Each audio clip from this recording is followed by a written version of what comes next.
Division of polynomials we're going to do in some detail.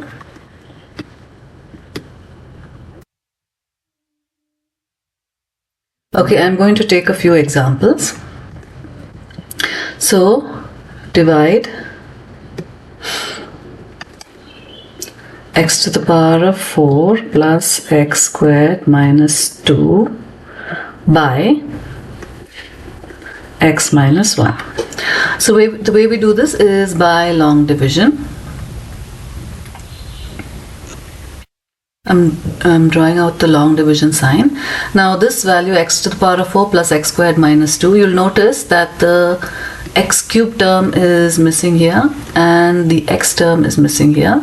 So I'm going to write this out, but I'm using placeholders for the x cubed term. So I'm going to write it as 0 x cubed plus x squared plus 0x minus 2. Okay, this helps us do an accurate long division. Sometimes it gets messy if you don't do this. The same for the divisor. If there are any terms missing between x to the power of 1 and the constant, I would have added it here as a 0. Okay, so how do we do the long division? We have to eliminate each of these terms one by one. In order to do that, so if I have to ask myself, how do I get x to the power of 4 from x? What do I have to multiply x into to get x to the power of 4? So I have to multiply it into x cubed. Now both of these terms are going to be multiplied into x cubed and written down here. So x into x cubed gives me x to the power of 4, minus 1 into x cubed gives me minus x cubed. Now as we do in long division, we're going to subtract the two lines. So change the signs. The first term gets eliminated, x to the power of 4 minus x to the power of 4. And the second is 0 plus 1, which is x cubed. We'll bring down the third term. So that's plus x squared. Now, what does x have to be multiplied into to get x cubed? So it has to be multiplied into plus x squared.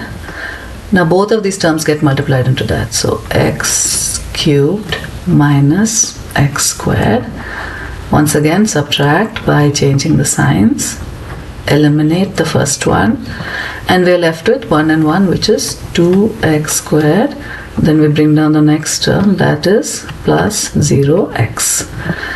X has to multiply into 2x to get 2x squared, and minus 1 into 2x is minus 2x.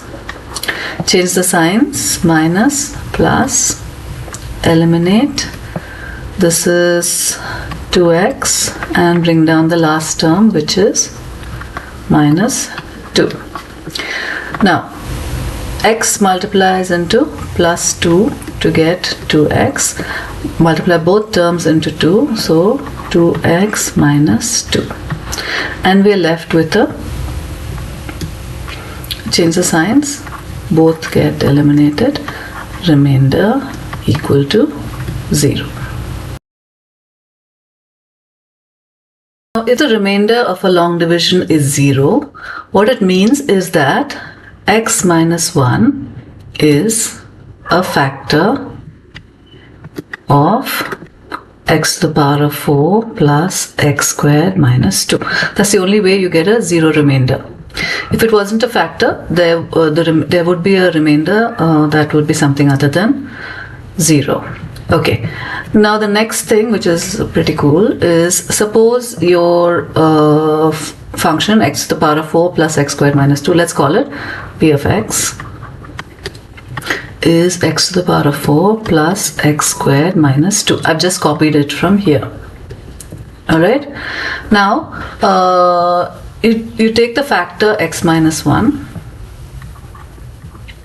and equate it to 0. You will get the root, which is x is equal to 1. Now if I plug in this x value into p, so p of 1. So instead of p of x, I'm putting in p of 1. I get 1 to the power of 4 plus 1 squared minus 2, which is 2 minus 2, which is 0. This is the remainder. of the long division. Okay, this brings us to what is known as the factor theorem. Now, what does the factor theorem state? I'm just going to write it down. Factor theorem.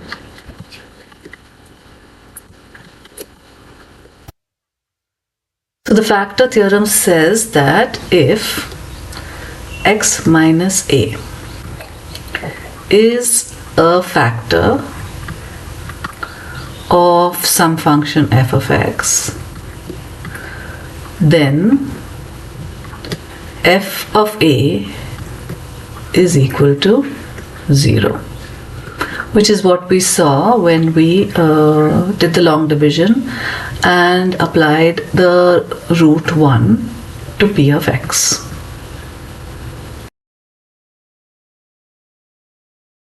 The reverse is also true. If f of a is equal to 0, then x minus a is a factor of f of a.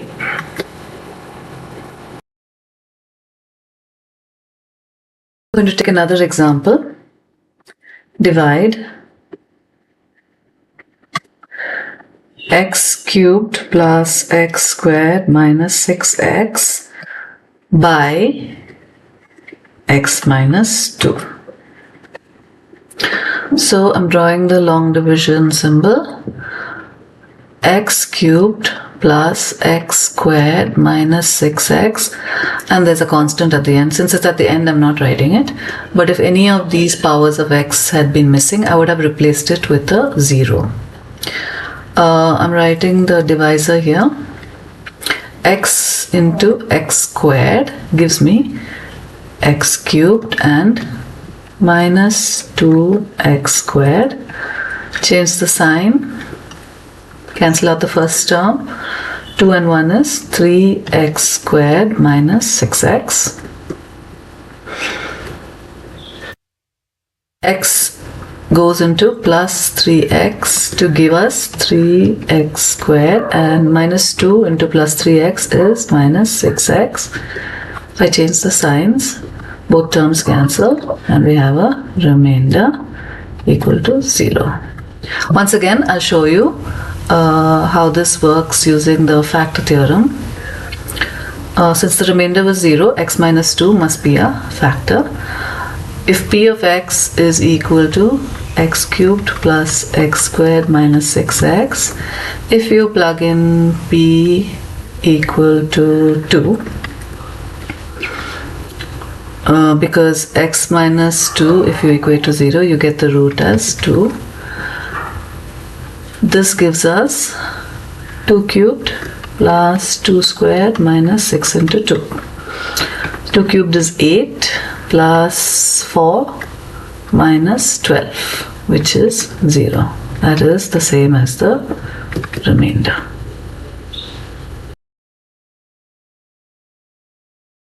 One last one. Divide x to the power of 4 plus 3x cubed minus 8x squared minus 27x minus 9 by x squared minus 9. Division sign. X to the power of 4 plus 3x cubed minus 8x squared minus 27x minus 9. All the powers of x are there, 4, 3, 2, 1 and 0. Over here you'll notice it's x squared minus 9. The x term is missing. I'm going to just put it in, but as 0, 0x minus 9. Okay, this is the same as this factor here, but we have put a placeholder for the x term. Same method, the first term x squared, what does it have to multiply into to get me x to the power of 4? So it's x squared. Now multiply all of them into x squared.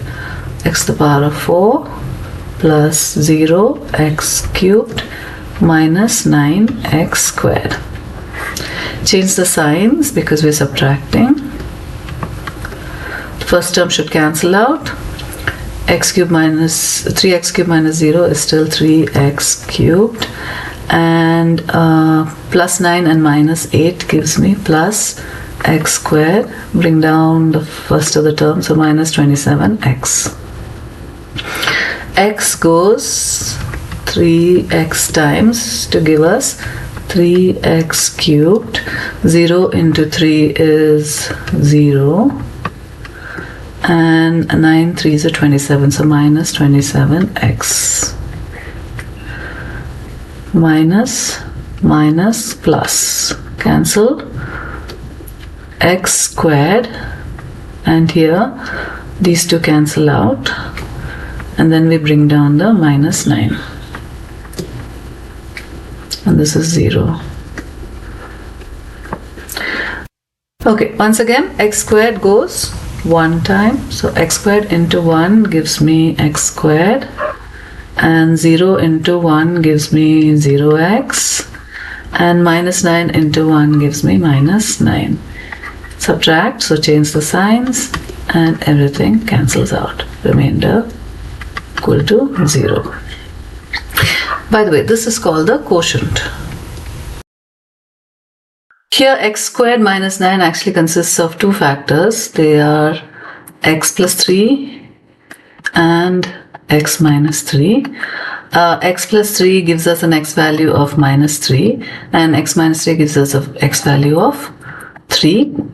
Both or either of these can be put into the function p of x equal to x to the power of 4 plus 3x cubed minus 8x squared minus 27 minus 9 to give us a remainder of 0. So I'm just going to demonstrate with one of them.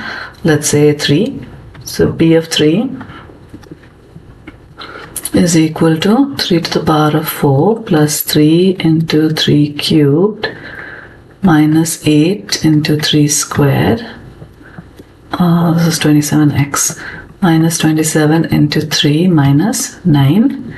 So 81 plus 81 minus 72 minus 27 into 3 gives me 1 second.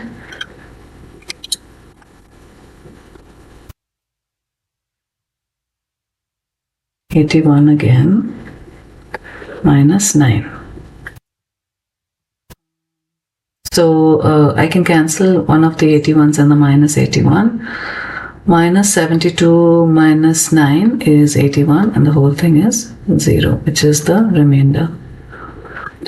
The same thing, if we put p of minus 3 in here, we would also end up with a remainder of 0.